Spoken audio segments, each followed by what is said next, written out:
So I posted this video, It triggered a lot of people, as it should have.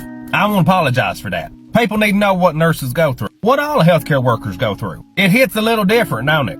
When you don't put that dark humor in there to take a little edge off the subject, don't it? But I don't really know how to take this comment. You don't really follow me, so to be honest, I'm only left to assume the worst. But I'm gonna take a leap of faith here and just explain to you why I don't like this. It ain't nothing against you. Y'all, this ain't an act. I pour my heart and soul into this account. This is my life.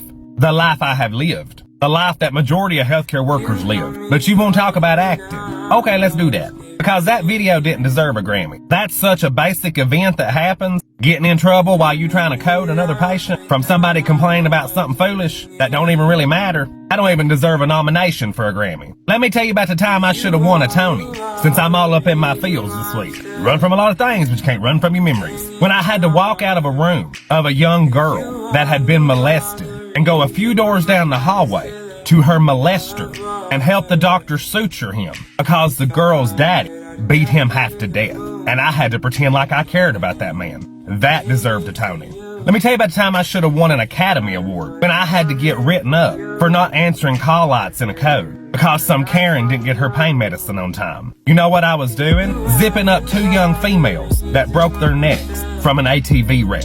I had to walk in that lady's room with their busted up faces still in my mind and listen to her cuss me and berate me because her pain medicine was 30 minutes late and pretend I gave a damn. That deserved an Academy Award. Because all I could see and hear was the family of them 2 young dead females. The whole time she bitched at me. I didn't hear a word she said. Let me tell you about the time I should have won a Primetime Emmy.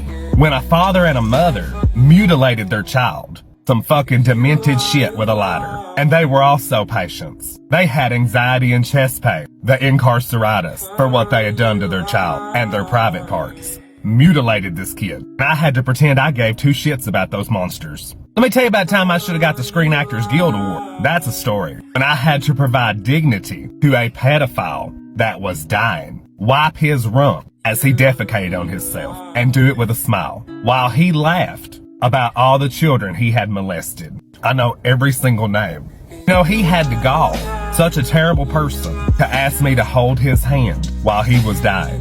And like a fool, I had to put a smile on and do it. He didn't deserve that. The general public has no clue what we deal with in healthcare. It's not an act. It's not a game. Do we laugh about it to fucking survive? Abso-fucking-lutely. There is no better actor in Hollywood than what resides in healthcare. You can take that to the bank.